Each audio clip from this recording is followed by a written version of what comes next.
Oke baik, Assalamualaikum warahmatullahi wabarakatuh. Selamat pagi, siang, sore atau malam. Nah, kawan-kawan, kembali lagi bersama saya Zar. Kita kembali lagi di podcast Hipermap. Ini yang episode kedua. Nah, hari ini kita akan membahas isu yang lagi hangat-hangatnya. Cuman sebelumnya saya ingatkan kepada kawan-kawan bahwa stay safe kawan-kawan, tetap jaga kesehatan, tetap jaga protokol kesehatan. Karena mengingat kasus COVID kembali naik lagi, dan juga kembali naik lagi pinjaman negara yang untuk membantu kasus COVID ini kan katanya. Dan kemarin kita sempat mendengar bahwa ternyata even kasus COVID naik ini tapi korupsi terhadap bantuan COVID ini naik juga. Nah, berbicara korupsi, akhir-akhir ini kita ada isu yang sangat hangat bahwa lembaga komite pemberantasan korupsi itu katanya pegawai-pegawainya diangkat menjadi aparatur sipil negara atau yang kita dengar sebagai ASN. Nah, kemarin kan banyak kisru, banyak pandangan-pandangan, ada yang kontra, ada yang pro. Nah, hari ini kita akan membahas isu itu dari dua sudut pandang, yaitu sudut pandang pro dan kontra. Biar kita bisa tahu juga apa sih sebenarnya dari tujuan dan maksud dan dampak apa yang dihasilkan dari diangkatnya pegawai-pegawai KPK menjadi aparatur sipil negara. Nah, hari ini di studio kita telah hadir kakanda kita dari ACC, yaitu Association Corruption Committee. Betul, Kak? Anti Corruption Committee. Anti Corruption Committee ACC Sulawesi. Yaitu telah hadir. Selamat datang Kak Ali Asrawi Ramadan. Ya, selamat datang semua. Ya, dipanggil Kak, akrabnya dipanggil Kak Ai ya? Iya. Iya, kita perkenalkan terlebih dahulu. Kandai ini juga alumni dari fakultas tercinta kita, itu Fakultas Hukum angkatan 2011. Betul, Kak? Betul. Oke, Kak ini sedang berkecimpung di ACC, yaitu Anti Corruption Committee. Mungkin untuk selebihnya, untuk perkenalan Anti Corruption Committee, kita bisa langsung tanya-tanya dulu ke Kak Ai biar prolognya lebih enak. Ya. Nah, kalau baik Kak, selamat siang Kak. Siang, menjelang sore ini. Iya, siang menjelang sore ya Kak. Kalau boleh tahu ini Kak, ACC itu bergerak di bidang mana Kak fokusnya? Sebelumnya saya ceritakan dulu, ACC Sulawesi ini kan Anti Corruption Committee. Dia itu merupakan salah satu lembaga riset, kemudian juga advokasi kebijakan publik. Nah, ACC itu dia berdiri di tahun 98 saat masyarakat sipil kemudian sangat membutuhkan adanya transparansi dari pemerintah, kemudian semangat anti korupsi masyarakat juga semakin tinggi, makanya kemudian lahirlah ACC ini untuk di lingkup Sulawesi Selatan. Nah, selama ini ACC kemudian banyak bergerak di advokasi, kemudian penelitian, kemudian kampanye anti korupsi. Nah, kemudian ada beberapa hal juga yang pernah kita lakukan. Misalnya kita pernah melakukan penelitian terhadap efektivitas BPJS Kesehatan, apakah kemudian tentang bagaimana untuk mencegah fraud atau kecurangan di rumah sakit, kemudian dengan tentunya dengan untuk membangun transparansi dan sistem anti korupsi di lingkup pemerintah, begitu. Termasuk juga untuk melapor dan mengadvokasi, melaporkan beberapa kasus-kasus korupsi di Sulawesi Selatan, dan itu akan disampaikan kepada publik. Hasil risetnya biasa disampaikan kepada publik. Berarti ada juga Kak, bisa dibilang advokasi tindak pidana korupsi ya Kak? Ya, kita tidak, kemudian kan advokasi dalam hal ini adalah maksudnya kita berada di pihak masyarakat sebagai korban yang dirugikan dari korupsi itu. Nah, kemudian kita juga biasa mendesak penegak hukum, baik kejaksaan, baik kepolisian maupun juga KPK, untuk mendesak soal adanya penuntasan kasus-kasus tindak pidana korupsi. Jadi kita tidak berpihak, advokasi dalam konteks ini kita tidak berpihak pada si pelaku, tapi kemudian kita berpihak pada si korban. Siapa korban? Korban korupsi adalah masyarakat kita semua. Baik Kak, mungkin kita masuk ke bahas isu saat ini. Untuk ini aja prolog saja Kak.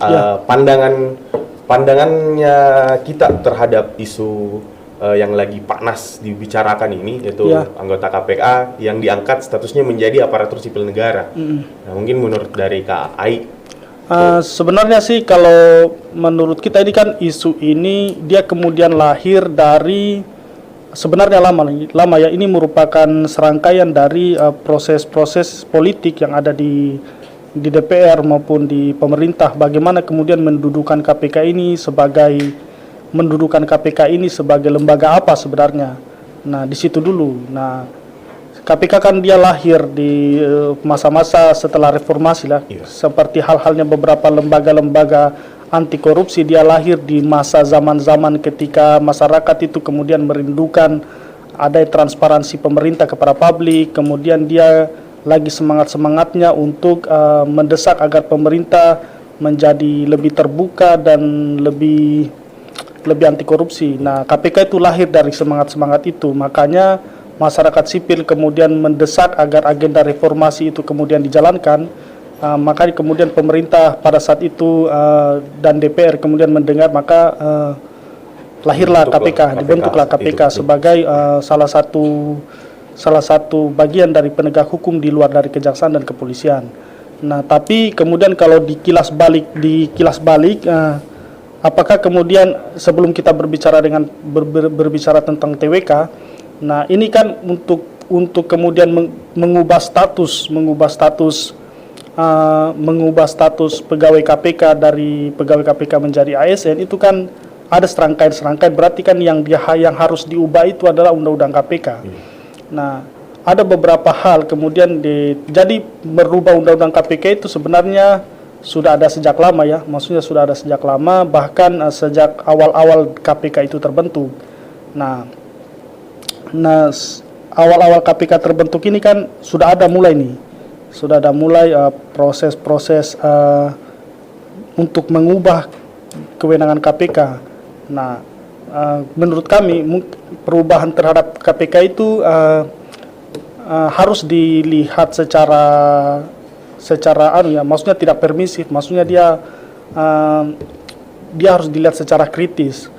Nah, kenapa? Karena proses-proses itu kita lihat sebagai proses-proses yang rawan agenda-agenda politik. Nah, agenda-agenda politik yang bisa saja untuk melemahkan agenda pemberantasan korupsi. Nah, ada beberapa hal mulai dari tahun awal-awal di mana untuk mengubah regulasinya, kemudian untuk selanjutnya mencoba untuk meredesain KPK ini seperti apa. Nah, saya begitu dulu anunya. Kalau misalnya untuk TWK, kan ini ada beberapa, kita bisa melihat bahwa di tengah perubahan-perubahan ini yang paling fatal adalah pada 24 September 2019 kemarin. Nah, di situ sudah diputuskan bahwa undang-undang KPK itu otomatis dia berubah. Nah, menjadi Undang-Undang Nomor 19 tahun 2019. Nah, itu kemudian meredesain KPK sebegitu banyak, termasuk dengan adanya Dewan Pengawas, kemudian adanya penggeledahan atas izin Dewan Pengawas, kemudian yang salah satunya adalah mengubah struktur kepegawaian yang ada di KPK. Nah, akhirnya kemudian menjadi ASN. Nah, ASN itu kemudian saat ini bergulir sampai saat ini. Nah, tapi jujur saja di konteks masyarakat sipil yang kerap kemudian akrab dengan isu-isu anti korupsi cenderung kemudian menolak alih status ini, begitu. Baik Kak, ini kan tadi ada kita singgung soal TWK atau Kak. Ini kan TWK proses istilahnya proses penyaringan anggota-anggota KPK yang dulu untuk naik menjadi statusnya sebagai aparatur sipil negara. Ya. Nah, jauh sebelum itu Kak, mungkin kita bisa melihat kayak sebenarnya ini dari sekian proses tadi yang kita jelaskan, proses politik terhadap KPK ini, ada satu perkataan yang mungkin muncul di kepalaku kayak bahwa sebenarnya judul yang hari ini kita bicarakan KPK dilemahkan atau KPK melemah. Ini kan suatu pertanyaan yang muncul pada saat ada proses-proses perubahan-perubahan perundang-undangan Ya. yang dimana kalau kita bisa lihat secara kritis, ini fungsi KPK sudah mulai makin disempitkan. Ya. Ranah bermain KPK mulai disempitkan. Ya. Nah, kembali ke TWK karena pembahasan kita ini lebih fokus ke ASN-nya atau status pegawai KPK yang mau diangkat sebagai ASN. Nah, ada statement yang saya dapatkan Kak bahwa ternyata TWK itu bentuk penyalahgunaan wewenang terhadap pasal 18 UU nomor 30 tahun 2014. Itu tentang administratif negara. Nah, berarti karena kan yang saya telah lihat kan saya tadi kemarin sempat riset sendiri bahwa ternyata TWK ini tidak ada hanya sebagai cara untuk melakukan penyaringan secara kayak momentum saja Kak. Kayak misalnya nanti ke depannya juga dia mau melihat ada anggota-anggota KPK yang mungkin mau disingkirkan, itu diadakan lagi TWK. Nah, kalau menurut Tak bagaimana? Nah, saya begini, ini kan mengubah alih status ini kan merupakan dampak dari yang pertama adalah Undang-Undang Nomor 19 tadi itu tahun 2019 tentang Komisi Pemberantasan Korupsi. Nah, kemudian ada peraturan Komisi Pemberantasan Korupsi, dan kemudian sebenarnya itu tidak membicarakan bahwa TWK adalah salah satu mekanisme untuk alih status itu. Dia tidak menyebutkan itu. Nah, tapi kemudian oleh pimpinan KPK itu kemudian diredesain untuk kemudian menjadikan TWK ini sebagai salah satu cara kemudian untuk menggugurkan beberapa orang-orang yang ada di KPK. Nah, kita melihat juga bahwa kita tidak bisa melihat langsung bahwa TWK ini ternyata TWK ini wajar lah, karena kan banyak yang bilang begitu, wajar lah karena kan untuk menjadi ASN itu kan harus ada TWK, harus ada. Nah, konteksnya kan ini beda. Kita melihat bahwa ini ada keputusan Mahkamah Konstitusi tentang bagaimana seharusnya alih pegawai status KPK itu.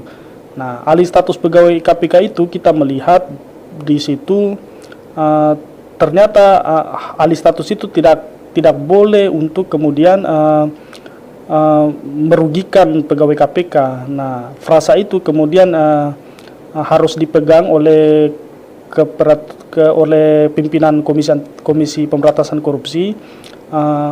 Kemudian untuk tidak serta-merta untuk merugikan pegawai KPK yang saat ini belum menjadi ASN. Kemudian untuk menjadi ASN itu tidak boleh dirugikan, hak-haknya itu tidak boleh dicerabut oleh pimpinan KPK. Nah, tapi kan pada nyatanya kan tidak. Di beberapa laporan-laporan jurnalis yang saat ini berkembang dan menjadi wacana di masyarakat itu ternyata ada beberapa hal yang kemudian dilakukan oleh pimpinan KPK yang sangat maladministrasi, artinya dia tidak mengikuti mekanisme administrasi yang ada. Nah, dia seperti itu. Nah, tadi kan ada sempat kita sebut kayak yang menolak menjadi ASN, ada beberapa anggota KPK yang menolak dari ASN. Nah, kalau di UU 19 tahun 2019 ini kalau tidak salah ya, saya lihat di pasal 5, itu kan di pasal 5 di poin A. Dia itu menyatakan kalau memang adanya anggota KPK yang dia tidak bersedia untuk menjadi ASN, itu dia bisa menjadi kalau tidak salah PPKN. Itu kayak semacam outsourcing di KPK. Jadi dia hanya sebagai honorer di KPK tanpa menjadi ASN. Saya begini, itu kan kalau kita balik lagi kepada putusan Mahkamah Konstitusi yang mengatakan bahwa tidak merugikan pegawai KPK untuk alih status, sebenarnya proses itu juga sebenarnya justru dia merugikan pegawai KPK itu sendiri, karena pengalihan status dari pegawai tetap kemudian menjadi tenaga PPKM dan lain-lain itu justru merugikan hak mereka, karena di beberapa hal tersebut di hal-hal yang dimaksud itu justru selain merugikan itu jenjang karir juga mungkin ya. Kalau saya mungkin mengatakan bahwa jenjang karir itu justru terhambat kalau memang dia statusnya adalah PPKM. Nah, saya tidak tahu apakah frasa honorer itu kan mungkin tidak ada ya, tapi dia justru merugikan. Nah, proses-proses itu. Nah, terlebih lagi kan KPK yang dulu pun itu kemudian sudah mempunyai mekanisme sendiri dalam soal perekrutan, dalam soal jenjang karir yang ada di dalam. Itu kan perekrutan dan jenjang karir yang ada di KPK saya pikir sudah lebih terbuka, ada Indonesia memanggil, kemudian ada bagaimana evaluasi terhadap kinerja KPK yang ada di dalam, kemudian ada juga pengawas internalnya, kemudian ada juga komisi etik yang ada di dalam KPK sendiri yang diisi oleh orang-orang yang cukup berintegritas. Saya pikir semuanya yang ada di KPK itu, KPK didesain sebagai lembaga yang sangat yang harusnya tidak boleh diragukan integritasnya, karena dia merupakan lembaga harapan masyarakat ya. Maksudnya harapan masyarakat dalam soal memberantas korupsi yang sudah lama dirasakan ini sebenarnya oleh masyarakat Indonesia. Baik Kak, ini kan tadi kita sudah mulai bahas tentang TWK dan mungkin sudah ada muncul beberapa dampak dari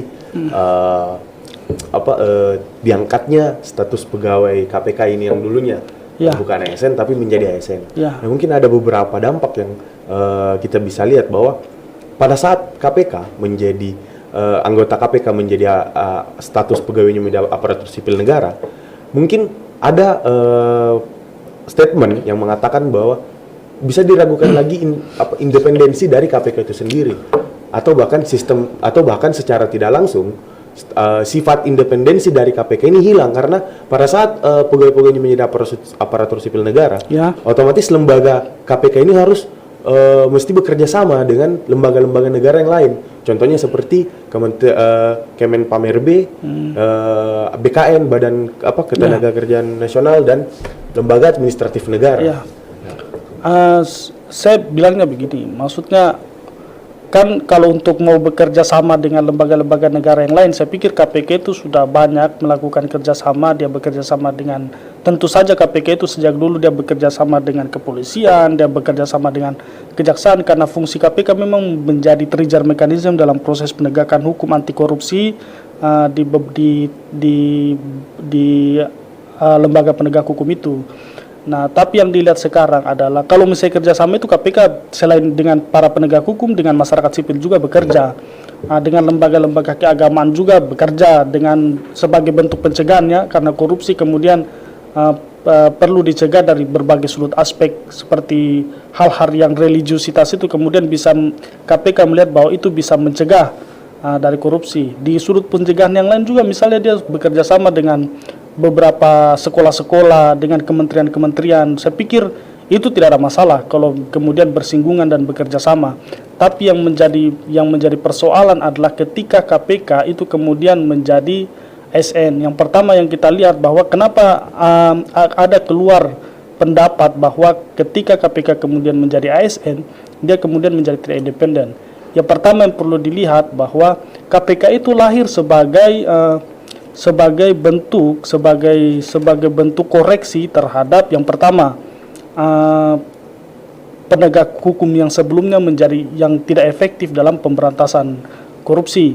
Nah, kemudian lahir KPK, kemudian dia menjadi trigger di antara dua lembaga itu, kejaksaan dan kepolisian. Nah, kemudian KPK juga bertanggung jawab atau bertugas untuk fokus pada korupsi-korupsi besar.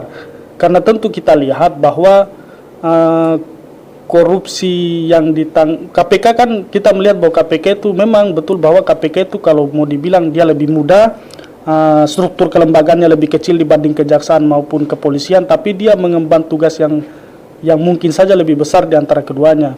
Kalau misalnya dalam anti korupsi ya, kalau misalnya kejaksaan kan dia mempunyai struktur kelembagaan sampai pada tingkat daerah.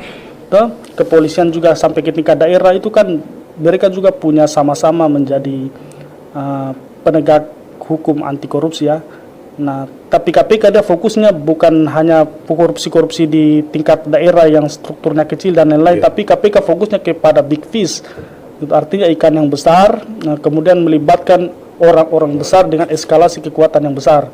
Nah, makanya KPK itu kemudian lahir dalam hal tersebut. Nah, kemudian KPK juga sebenarnya misalnya katakanlah di beberapa KPK yang lain yang ada di luar negeri sana, kan dia fokusnya kepada pemerintahan, dia fokusnya pada korupsi di penegakan hukum. Nah, itu kemudian yang harus kemudian dijaga independensinya Komisi Pemberantasan Korupsi itu.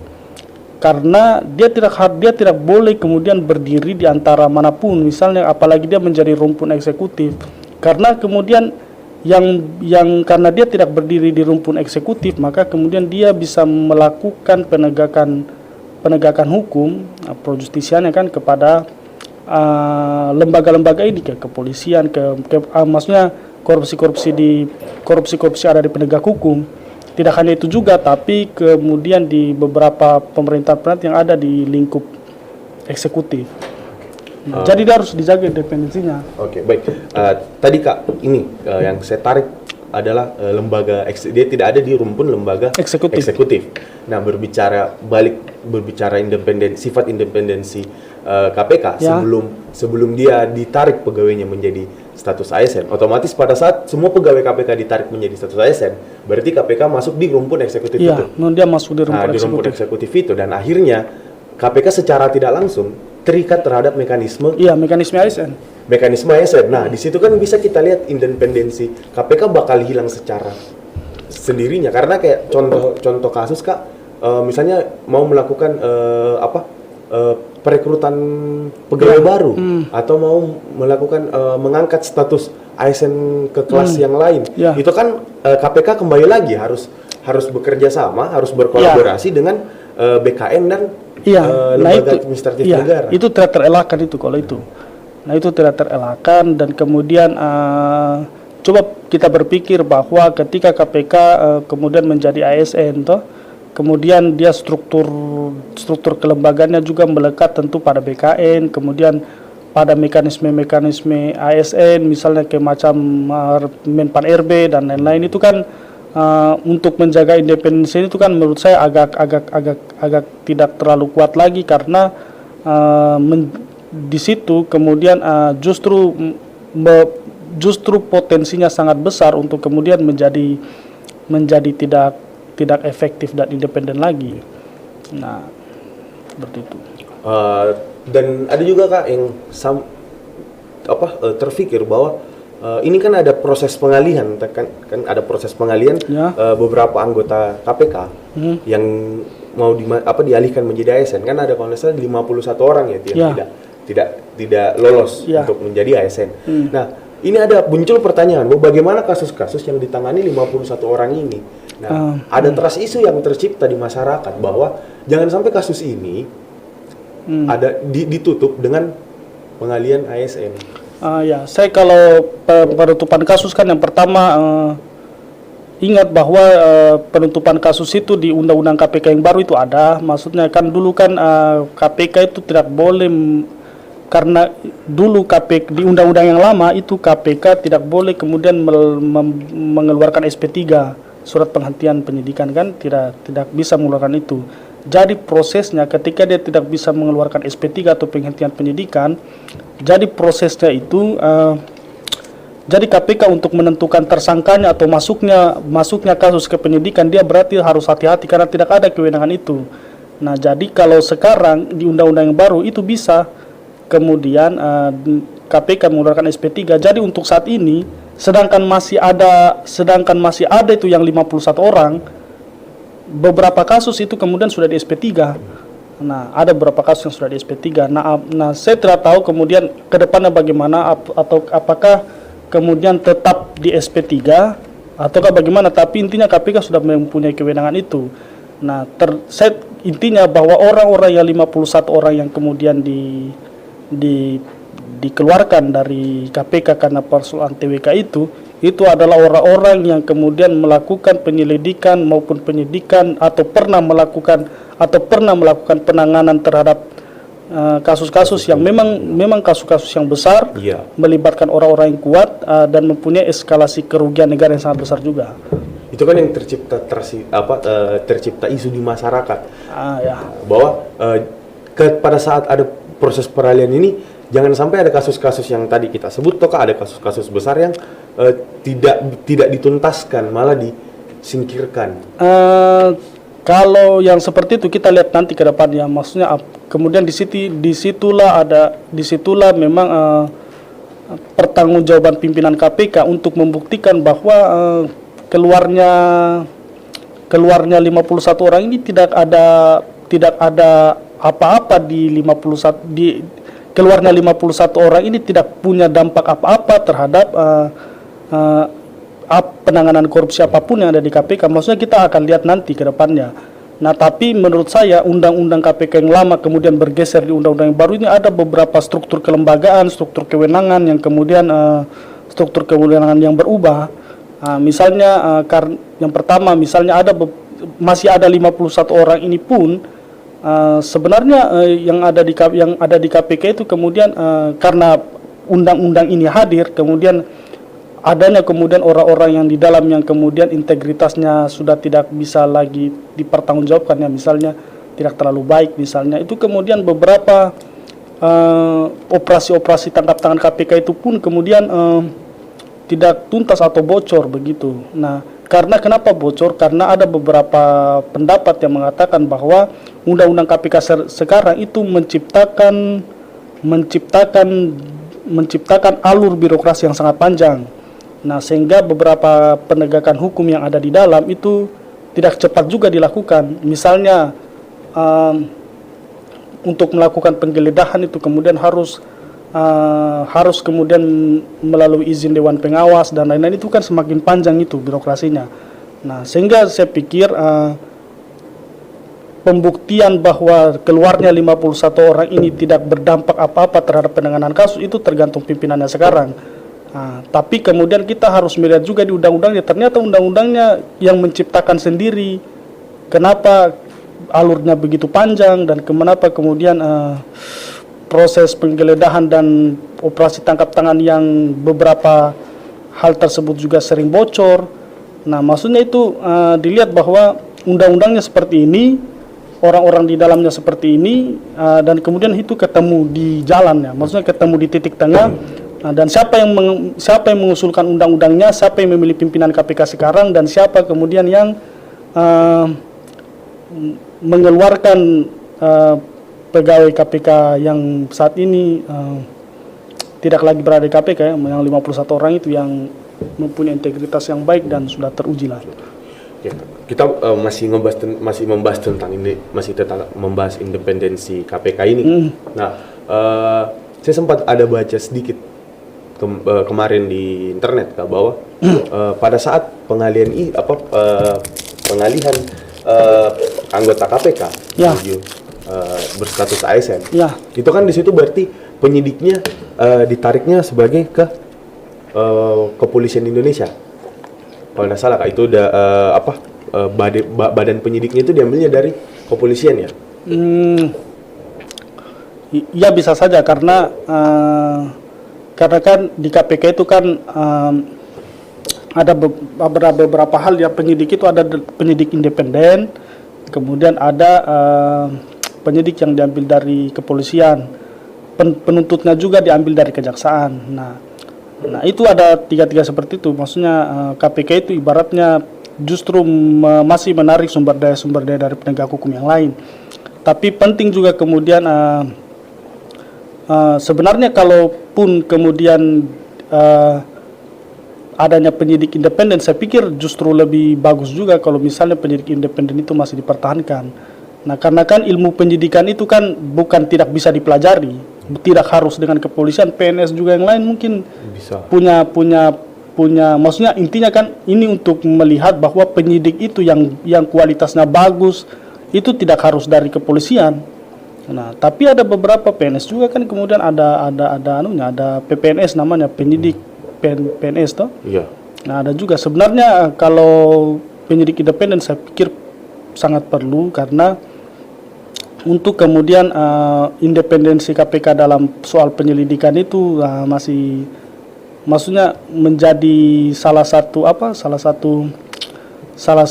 pembuktian bahwa independensi di KPK itu juga masih terjaga ya kalau misalnya ada penyidik dan penyelidik independen. Baik Kak. Terus ada yang beberapa statement juga Kak, dampak ini ada beberapa statement dari peneliti dari ICW yaitu Kurnia Ramadana. Nah, dia mengambil 4 poin dampak-dampak terhadap pengalihan status pegawai KPK menjadi pegawai aparatur sipil negara. Nah, di sini dia poin pertama dia mengatakan bahwa akan terkikisnya independensi KPK, Ya. seperti yang kita bahas tadi. Nah, dan yang kedua adalah timbul harapan yang sulit terhadap keberanian KPK. Nah, di sini kan ada menarik Kak, bahwa selama ini kan kita bisa mungkin melihat ada langkah-langkah yang besar dilakukan KPK, seperti contohnya kemarin terbongkarnya Senturi, terbongkarnya kasus Setia Novanto. Nah, dia mengatakan si Kurnia Ramadan ini mengatakan bahwa pada saat KPK beralih statusnya menjadi rumpun lembaga eksekutif negara, jangan sampai keberanian dari sisi KPK ini bisa hilang. Ya, menurut kita iya Kak.